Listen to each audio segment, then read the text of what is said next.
Global IT की YouTube channel में आप सभी का एक बार फिर से स्वागत है। मैं श्रेया श्रीवास्तव और हमारी इलेक्ट्रॉनिक्स मैकेनिक की फर्स्ट ईयर वालों के लिए एमसीक्यू सीरीज चली थी, जिसका आज हम पार्ट 4 सॉल्व करेंगे। ठीक है, इसके पहले के पार्ट आप प्लेलिस्ट में जाकर के चेक कर सकते हैं, वहां पे अवेलेबल है। क्लास शुरू होने से पहले हम आपको बता देते हैं कि आपको फ्री पीडीएफ और फ्री टेस्ट अवेलेबल है हमारी ग्लोबल आईटीआई की वेबसाइट पर। आप वेबसाइट पे जाकर के डायरेक्ट सर्च कर सकते हैं ग्लोबल आईटीआई, या फिर globaliti.org पे आप सर्च करेंगे तो आपको क्या मिलेगा, ये पेज खुल के आएगा। इसमें आप देख सकते हैं साफ साफ लिखा है global ITI 100% free PDF and online test for ITI student. ठीक है, इस पे आप क्लिक करेंगे तो आपके सामने कुछ इंटरफेस ऐसा खुल के आएगा। इसको आप स्क्रॉल करेंगे तो आप देख सकते हैं ये पा जाएंगे आपके सामने इंटरफेस, और यहाँ पे साफ साफ लिखा free online test and free PDF download. ठीक है, बाकी जो अपडेट्स होंगे, सिलेबस होंगे, वो आप यहाँ से देख सकते हैं। क्लास कैसी लग रही है, क्लास के बाद हमारा कमेंट करके जरूर बताइएगा, इससे थोड़ा मोटिवेशन मिलता है कि हाँ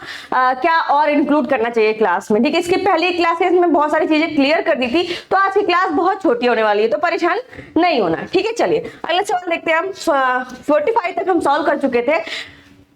What are the fundamental properties of insulation material? Insulation सामग्री की मूल गुण क्या होते हैं?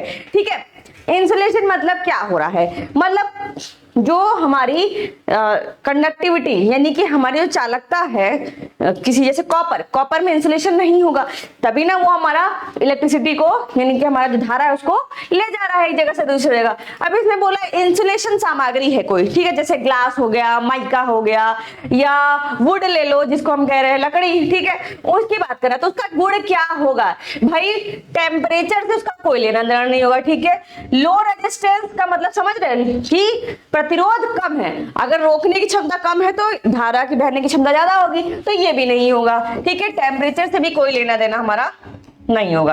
ठीक है, लेंथ और क्रॉस सेक्शन एरिया से हमारा ये बताता है धारा कितनी जाएगी और कितनी नहीं जाएगी, बट वो धारा जाती है हमारी, तो ये भी नहीं होगा। तो एलिमिनेशन मेथड से तो हमने सॉल्व कर लिया, और हम आपको बता भी दे रहे हैं यहाँ पे कि इंसुलेशन, रेजिस्टेंस और डाइलेक्ट्रिक्स, ठीक है, इंसुलेशन प्रतिरोध और ढकता हुआ ताकत इज नॉट ढाकता हुआ, डाइलेक्ट्रिक लिखा है इसलिए उसको ऐसे लिख दिया है। ठीक है, डाइलेक्ट्रिक स्ट्रेंथ का मतलब जैसे कि हम कैपेसिटर यूज करते हैं, संधारित्र यूज करते हैं, उसके बीच में डाइलेक्ट्रिक होता है, तो संधारित्र की एक प्लेट ये रही, एक प्लेट ये रही, बीच में क्या होता है, चार्ज स्टोर होता है, हम इतना जानते हैं। लेकिन अगर ये और ये आपस में दूर नहीं रहेंगे तो या चार्ज स्टोर नहीं होगा, तो इसको और इस प्लेट को दूरी बनाए रखने के लिए हम क्या कर डालते हैं, उसमें डाइलेक्ट्रिक डालते हैं। ठीक है, तो समझ लो इस तरह से हमारा क्या इंसुलेशन क्या कर रहा है, एक तरह से रेजिस्टेंस प्रोवाइड कर रहा है, हमारा प्रतिरोध प्रदान कर रहा है ताकि हमारा उसमें से करंट ना बहे। ठीक है, तो अगला सवाल देखते हैं, what is the shape of standard wire gauge. इसीलिए बोला पिछले क्लासेस जरूर देखिए, उसमें से आपको बिल्कुल वो मिल जाएगा। ठीक है, तो ये रहा हमारा स्टैंडर्ड वायर गेज, जिसके बारे में हमने बताया था कि SWG का साइज और हमारा एरिया का एरिया जान लो किसका, वायर का। ठीक है, हम वायर नापते हैं, SWG एक हमारा इक्विपमेंट है जिसमें हम वायर की मोटाई नापते हैं। तो वायर की मोटाई यानी कि वायर का एरिया की बात कर रहे हैं, तो समझ रहे, एरिया मतलब जितना ये जगह कवर कर रहा है हमारा। ठीक है, तो ये एक दूसरे के हमारे जस्ट अपोजिट होता है, जैसे कि ये अगर कम होगा तो ये ज्यादा। ठीक है, समझ रहे हैं, ये कम होगा तो ये ज्यादा। ये पॉइंट हमने पिछली क्लास में आपको समझाई थी। साथ ही साथ ये ध्यान रखिए, कोई एक याद रख लीजिए, जरूरी नहीं कि दोनों ही याद रखें, कोई एक याद रख लीजिए कि अगर SWG ज्यादा होगा तो एरिया कम होगा, उल्टा होगा उसका, और यही हम बोल दें SWG कम होगा तो उसका एरिया ज्यादा होगा। जैसे देखो यहाँ पे एग्जांपल में भी देखो, आप यहाँ देखो 3 SWG 3 है, ठीक है, और SWG 6 है। इन दोनों को देखिए, SWG 3 में 3 क्या है, छोटा है, और 6 हमारा बड़ा है, लेकिन ये नंबर से SWG बड़ा है। ठीक है, लेकिन देखो वायर की हमारा जब नापेंगे तो वो छोटा निकलेगा, और ये जब छोटा है तो इसका वायर देखो मोटाई में बड़ा निकलेगा, है ना। तो यही समझा रहे थे आपको पिछली क्लास में, और यहाँ भी थोड़ा सा हमने बता दिया आपको। चलो, तो ये पूछ क्या रहा, आकार पूछ रहा है, तो हमारा सर्कुलर मेटल डिस्क होता है। किसका, मेटल डिस्क। ठीक है, धातु का डिस्क होता है हमारा, कैसा, गोलाकार। चलो इस तरह से हम देख सकते हैं कि स्टैंडर्ड वायर गेज हमारा है। और साथ ही में अगर जैसे फिटर की जो जैसे टूल्स वगैरह की आपको देखनी है तो शॉर्ट वीडियो पड़ी हुई है ग्लोबल ITI के शॉर्ट वीडियो में आप जाइएगा, आपको दिखेगा अभिषेक सर ने स्टैंडर्ड वायर गेज अच्छे से समझाया हुआ है। उसमें टूल्स में आपको रेस फाइलें भी समझाई हुई हैं और फिटर की जितनी इक्विपमेंट यूज होते हैं वो समझाए हुए हैं। तो हमारे टूल वाले चैप्टर में तो हमारा आ रहा है, तो आपको और अच्छे से जानकारी लेनी तो आप वहां पे जा सकते हैं। ठीक है, बताया ना कि ये देखो इसकी मोटाई कम है, इसकी मोटाई ज्यादा है, और इसका नंबर ज्यादा है, इसका नंबर कम है। ठीक है, और 3 का अंतर होगा, तो हमने दिखाया था आपको। अगला देखें हम, क्या रहा है, which electrical quantity is directly proportional to the current carrying capacity of the conductor. एक कंडक्टर है, कंडक्टर समझ रहे हो, जो धारा को बहने दे रहा है अपने से, ठीक है, उसके पास सारी धारा अच्छा हाय हेलो करके जाने दे रहा है। ठीक है, तो हमारा वो कह रहा है कंडक्टर हमारा है। अब कह रहा है कि इलेक्ट्रिकल क्वांटिटी डायरेक्टली, कौन सी इलेक्ट्रिकल क्वांटिटी है जो डायरेक्टली प्रोपोर्शनल होती है करंट कैरिंग कैपेसिटी की। ठीक है, कौन से विद्युत मात्रा सीधे अनुपाती होती है। सीधे अनुपाती का मतलब देखो रेजिस्टेंस तो नहीं होगा सीधा अनुपाती, अगर एलिमिनेशन मेथड देखा तो। प्रतिरोध क्या हमारा धारा का सीधा अनुपाती हो सकता है? कैसे हो सकता है आप ही बताइए। अगर हमारी धारा बह रही है, ये हमारी कोई धारा बह रही है मान लेते हैं, तो ये प्रतिरोध अपना यहां से लगाता है कि भाई रुको रुको रुको, तो ये सीधा अनुपाती कैसे हो सकता है? V is equal to IR वाला केस मत सोचना कि V is directly proportional to I। हम वहां वाला एग्जांपल ही नहीं दे रहे हैं, हम आपको एक फिजिकल एग्जांपल दे रहे हैं, प्रैक्टिकल एग्जांपल दे रहे हैं। तो हमें ये मत सिखाना कि भाई ओम्स लॉ में तो हमने देखा है कि जो वोल्टेज है वो हमारे करंट के डायरेक्टली प्रोपोर्शनल है। इसमें भी आप देख सकते हैं कि वोल्टेज हमारा करंट के डायरेक्टली प्रोपोर्शनल है, ना कि हमारा रेजिस्टेंस। ये तो हमारा व्युत्क्रमानुपाती है। ठीक, चलो इसको यहीं छोड़ देते हैं, इतने डेप्थ में नहीं जाते। हमें क्या पूछ रहा है कि भाई जब धारा गुजर रही है तो वो कैसे अनुपाती है। अब आपको पाइप से समझाए जाएंगे। ठीक है, क्या होता है, पाइप की मोटाई जितनी ज्यादा होती है उसमें से पानी उतना ज्यादा बहता है कि नहीं है। तो वो सीधा सीधा एग्जांपल है, डेली लाइफ से आप रिलेट करके पढ़ोगे तो आसान हो जाएगा चीजों को समझना। तो पाइप की मोटाई, तो पाइप का डायमीटर जितना बड़ा होगा धारा उतनी ज्यादा बहेगी। धारा मतलब हमारी किसकी धारा? पानी की धारा। ठीक है, देखते ना मोटे मोटे पाइप रहते हैं तो उसमें से पानी भी तो ज्यादा जाता है। पाइप जितना पतला होगा उसमें से पानी भी उतना कम जाएगा।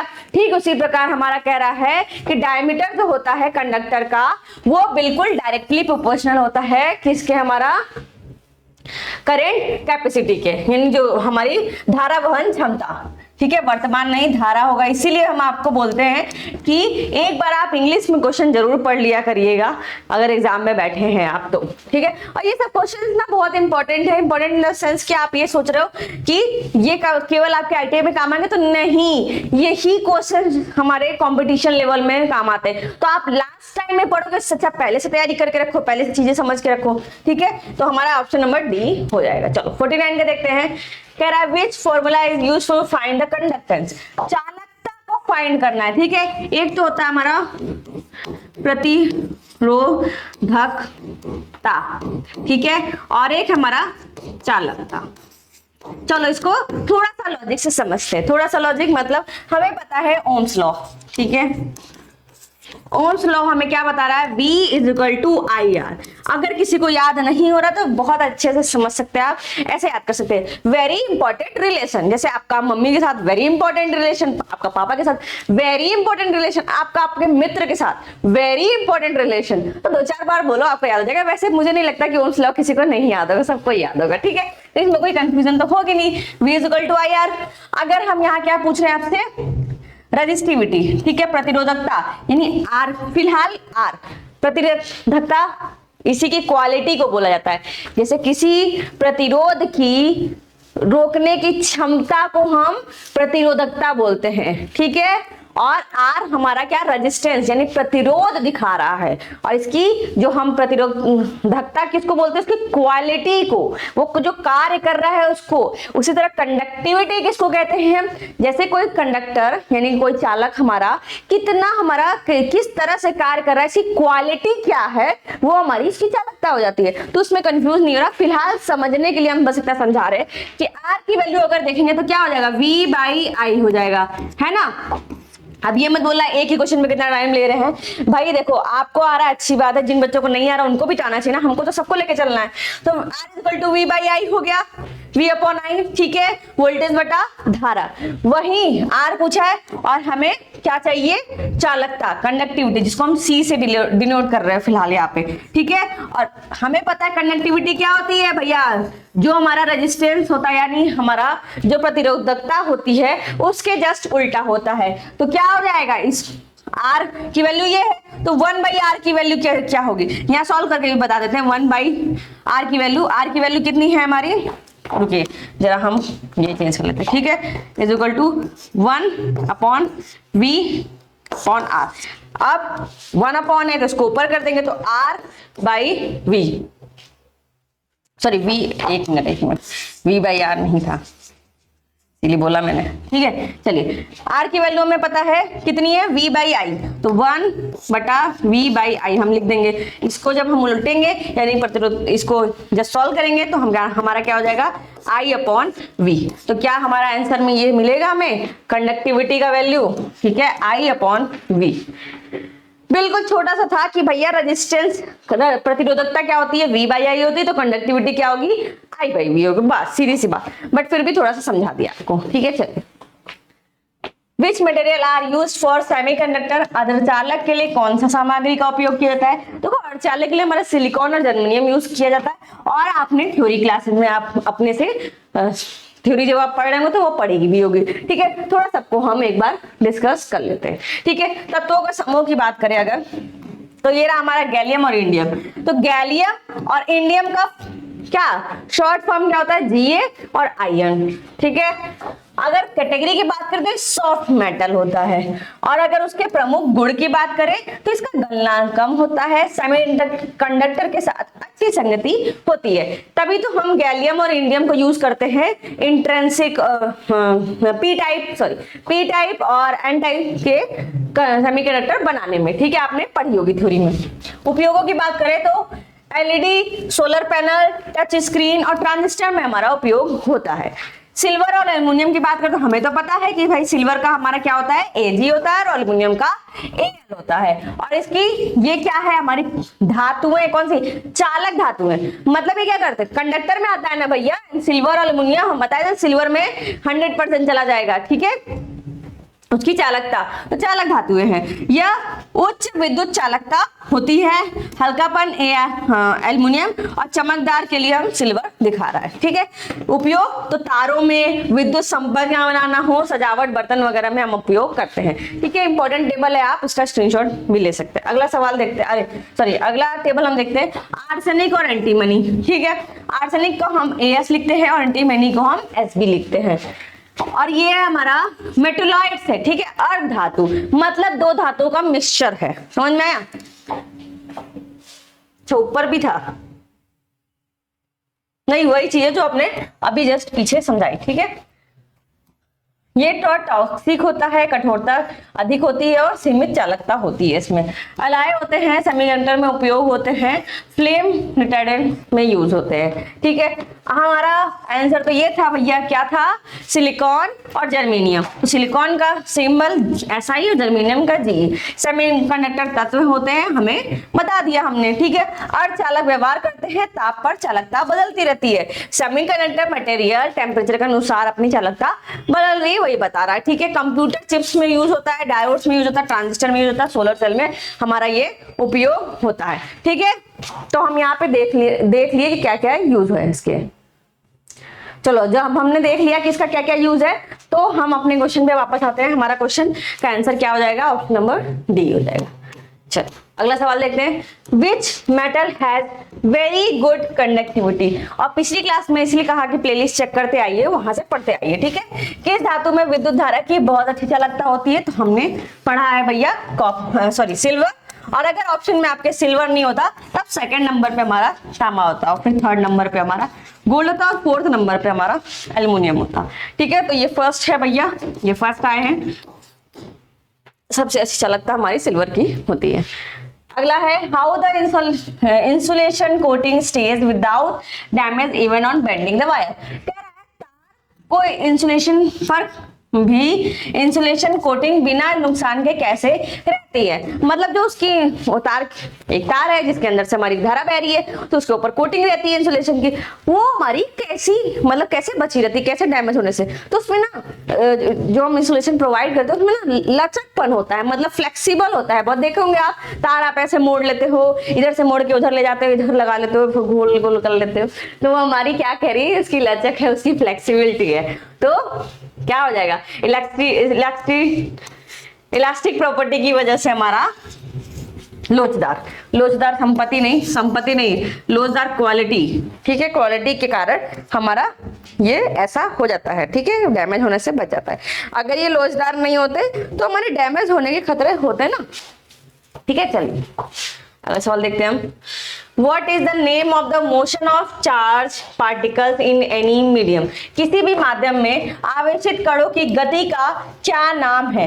अब देखो यहाँ पे हमारा फटाफट क्या होता है, क्या करते हैं, एलिमिनेशन मेथड भी लगा लेते हैं, बाकी तो समझ रहे हैं। हम जा रहे हैं भाई, वोल्टेज तो हो नहीं सकता, दो हमारे विभवांतर का हम क्या कहते हैं, वोल्टेज कहते हैं, ठीक है। रेजिस्टेंस मतलब भाई रोकने का काम कर रहा है ये, ठीक है, प्रतिरोध है ये। फ्रीक्वेंसी हम जान रहे हैं आवृत्ति है, तो ये तीनों तो होगा नहीं, तो ना ये होगा ना ये होगा ना ये होगा, तो बचा कौन, वर्तमान नहीं भैया, धारा। इसीलिए बोलते हैं इंग्लिश आए चाहे ना आए, लेकिन टेक्निकल भाषा हमेशा इंग्लिश में यूज करनी चाहिए, क्योंकि क्वेश्चन जब आते हैं ना तो गलती हमारी हिंदी वाले जो देख कर लगाते हैं, तो मान्य हमारा इंग्लिश वाला ही होता है। हम प्रोत्साहन नहीं कर रहे हैं, लेकिन अपनी मातृभाषा के साथ साथ आपको कुछ लैंग्वेज जो इंपॉर्टेंट है, जो हर जगह यूज हो रही है, उनको सीखना जरूरी है, ठीक है। किसी माध्यम में अवशेषित कणों, ठीक है, चार्ज पार्टिकल की बात कर रहा है, और चार्ज पार्टिकल समझ रहे हैं, इलेक्ट्रॉन की बात कर रहा है, तो या प्रोटॉन कुछ भी हो सकता है, लेकिन हमें पता है कि हम किसकी बात कर रहे हैं, करंट की बात कर रहे हैं। तो भाई इलेक्ट्रॉन है, ये भी चार्ज पार्टिकल है। अब कह रहा है वही अवशेषित कण है, तो उसको हम क्या कहेंगे, उसको हम करंट या धारा कहेंगे। चलो अगला क्या कह रहा है, what is the specified VCC voltage of 4 bit digital switch with 4 independent line. 4 स्वतंत्र लाइनों के साथ 4 बिट डिजिटल स्विच का निर्दिष्ट VCC वोल्टेज क्या होगा, ठीक है। निर्दिष्ट विशिष्ट वोल्टेज बोल रहा है, तो हम स्विचिंग के लिए तो हम यूज करते हैं SCR भी यूज करते हैं, हम MOSFET भी यूज करते हैं, बट हमारा कह रहा है कि 4 इंडिपेंडेंट लाइन है, 4 अलग अलग इंडिपेंडेंट लाइन है, और 4 बिट डिजिटल स्विच के लिए हम कह रहा है कितने वोल्टेज उपयोग करते हैं। तो देखो आपने तो रट रखा होगा, जिन्होंने भी PDF देखी होगी, 4.5 वोल्ट से 5.5 वोल्ट। अब यहाँ हम एक्स्ट्रा आपको क्या दे रहे हैं, इसीलिए इंपॉर्टेंट है, थोड़ा सा पढ़ लेना, ठीक है। हम सबको लेके चलते हैं 1.5 वोल्ट से 1.2 वोल्ट की अगर बात करें, 2.2 वोल्ट की अगर बात करें, तो ये बहुत ही लो वोल्टेज है, ठीक है। तो अक्सर ये नहीं होता, ठीक है, अनुपयुक्त, ठीक है। चलो इसकी कहानी खत्म हो गई। ये बहुत कम वोल्टेज है, आर्म डिजिटल स्विच इसके लिए डिजाइन नहीं होते, ठीक है। आर्म डिजिटल स्विच में इसकी कोई आवश्यकता नहीं होती। अगला है 2.3 वोल्ट से 3.6 वोल्ट, इसको हम कभी कभी उपयोग कर लेते हैं, ठीक है। जैसे कुछ लो वोल्टेज CMOS में हमारा उपयोग हो सकता है, तो कुछ लो वोल्टेज CMOS सिस्टम में उपयोग हो जाता है। अगला है 4.5, जो कि हमारा आंसर भी है, 4.5 से लेकर के 5.5 तक, ठीक है। 4.5 से लेकर के 5.5 तक सर्वाधिक उपयोग होता है। सामान्य TTL या CMOS के लिए आदर्श वोल्टेज रेंज है। सामान्य TTL CMOS डिजिटल स्विच के लिए आदर्श वोल्टेज रेंज है इसी वोल्टेज रेंज में हमारी सारी टीटीएल लॉजिक सीमॉस वगैरह वर्क करती है। ठीक है, आपने अपने थ्योरी में देखा होगा। मॉसफेट भी हमारा स्विचिंग के लिए उपयोग होता है, और यही हम बता रहे थे कि स्विचिंग के लिए सीमॉस, टीटीएल और मॉसफेट वगैरह हमारा यूज होता है। 5.0 वोल्ट से 7.5 वोल्ट ये यूज नहीं होता है। ठीक है, अनुपयुक्त लिखा हुआ है। यह अधिक वोल्टेज है, ठीक है, जिससे डिवाइस खराब हो सकता है, इसलिए हम उपयोग नहीं करते। किसकी बात कर रहा है? ऐसा नहीं कि इस वोल्ट को यूज ही नहीं करेंगे भाई, हम किसकी बात कर रहे हैं? डिजिटल स्विचिंग की बात कर रहे हैं, स्विच की तरह प्रयोग करने के लिए। तो यहाँ पे हमारा 4.5 से 5.5। ठीक है, थोड़ा सा आपको हर चीज का नॉलेज मिल रहा है, ऐसा नहीं कि खाली आपको 4 क्वेश्चन समझाए जा रहे हैं, उससे एक्स्ट्रा भी आपको मिल रहा है। What is the purpose of standard wire gauge? देखो पहला तो फुल फॉर्म पूछता है स्टैंडर्ड वायर गेज, पर्पज क्या है? अभी हमने आपको बताया क्या कि वायर के डायमीटर को मापने में कार्य करता है। ठीक है, तो ये इसमें क्या ही डिस्कस करना। करंट मापने के लिए हम किसका? अमीटर का यूज करते हैं। ठीक है, वोल्टेज मापने के लिए हम वोल्ट मीटर का उपयोग करते हैं। ठीक है, मेजर इंसुलेशन ऑफ वायर के लिए हम क्या करते हैं? इंसुलेशन ऑफ वायर के लिए हम मेगर यूज करते हैं। ठीक है, तो ऑप्शन नंबर सी बिल्कुल सही हो जाएगा। Which electrical parameter is measured the measure? किस विद्युत पैरामीटर मेगर द्वारा मापा जाता है? तो अभी बताया ना आपको, इंसुलेशन रेजिस्टेंस मापने के लिए हम मेगर का उपयोग करते हैं, और करंट के लिए अभी एमीटर, वोल्टेज के लिए वोल्ट मीटर, फ्रीक्वेंसी आवृत्ति मापने के लिए हमारा फ्रीक्वेंसी मीटर उपयोग करते हैं। What is the insulation R का? इंसुलेशन क्या कहा जाता है? अभी पहली वाली क्वेश्चन जो हमारी थी उसमें हमने बताया इंसुलेशन को क्या कह रहे थे? डाइलेक्ट्रिक द्वारा हम दे रहे थे क्या? परावैद्युत। सेमीकंडक्टर हम जान रहे हैं कि अर्धचालक है ये, तो इसमें हमारा दोनों का मिक्सचर होगा, दोनों के बीच का सतह। ठीक है, मैं ट्रांजिस्टर की टाइप है तो इससे लेना देना नहीं है हमारा। मॉलिक्यूल हमें पता है, अणुओं की बात करी तो ये ऑप्शन में हो ही नहीं सकता। इसको एलिमिनेशन मेथड से हम 2 काट देते हैं। इसका हमें पता ही है कि ये भैया ये हो नहीं सकता, क्योंकि इंसुलेशन करवा ही नहीं सकता, ये तो खुद ही कंडक्टर की तरह कार्य करता है। ठीक है, डिपेंड करता है वैलेंस इलेक्ट्रॉन, कंडक्शन बैंड, ये सब आपने थ्योरी में पढ़ रखा होगा, तभी तो आप यहाँ पे अब खाली क्वेश्चन हम सॉल्व कर रहे हैं। ठीक है, चलिए क्या है? विच tool is use for the simplest method of skinning wire? ठीक है, स्किनिंग तारों की सबसे सरल विधि के लिए किस उपकरण का?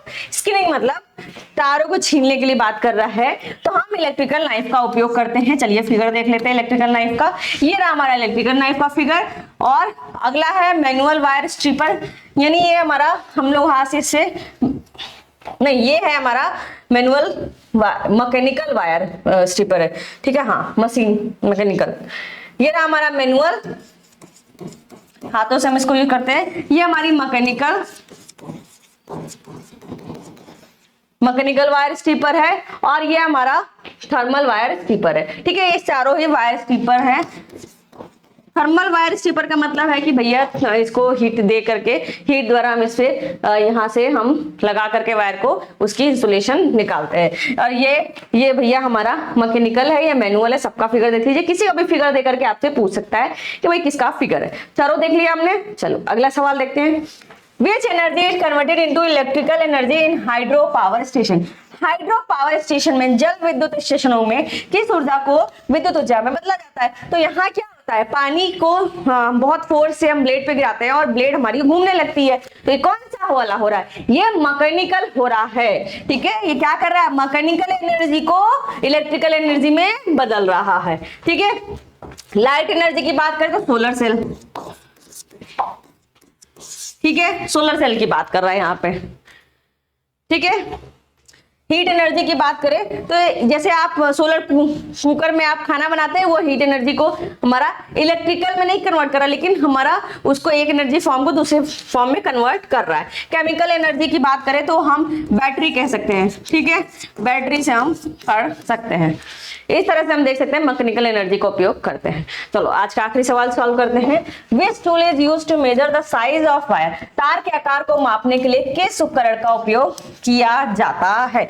और अभी बताया हमने तार की मेजर द साइज मापना है हमें तार का, तो किसका? स्टैंडर्ड वायर गेज का हम उपयोग करते हैं। ठीक है, ट्राई स्क्वायर हम जाने 90 डिग्री काउंट करने के लिए यूज करते हैं। स्केलिंग लाइन खींचने के लिए, सीधी रेखा, लाइन क्या लिख रहे हैं? सीधी रेखा लिख दे। ठीक है, किसके लिए? सीधी रेखा खींचने के लिए हम स्टील रूल का यूज करते हैं। चलो आज देख लेते हैं हम कि ये हमारा बताया था इसके बारे में पिछली क्लासेस में, ठीक है। ये ट्राई स्क्वायर कैसे हम मेजर करते हैं वो भी बताया था, ठीक है। 90 डिग्री के एंगल के लिए हम उपयोग करते हैं, और ये हमारा स्केलिंग के लिए यूज करते हैं। स्टैंडर्ड वायर गेज अभी जस्ट समझाया, पिछली क्लास में समझाया था। और ये रहा हमारा फेरल गेज, ठीक है। इन सबको हम इसीलिए बोल रहे हैं आपको बार बार कि अभिषेक सर की जो शॉर्ट छोटे छोटे वीडियो हैं आप वो देख लीजिए, आपको फिटर के या टूल्स वाले जितने भी हैं आपको क्लियर अच्छे से हो जाएंगे, ठीक है। मिलते हैं फिर नेक्स्ट लेक्चर में, तब तक के लिए थैंक यू। क्लास कैसी लगी जरूर बताइएगा, क्लास अच्छी लगेगी तो शेयर करिएगा जितना हो सके उतना, और कमेंट जरूर करिएगा ताकि थोड़ा पता चलता रहे, ठीक है। सभी कमेंट करिएगा। Thank you.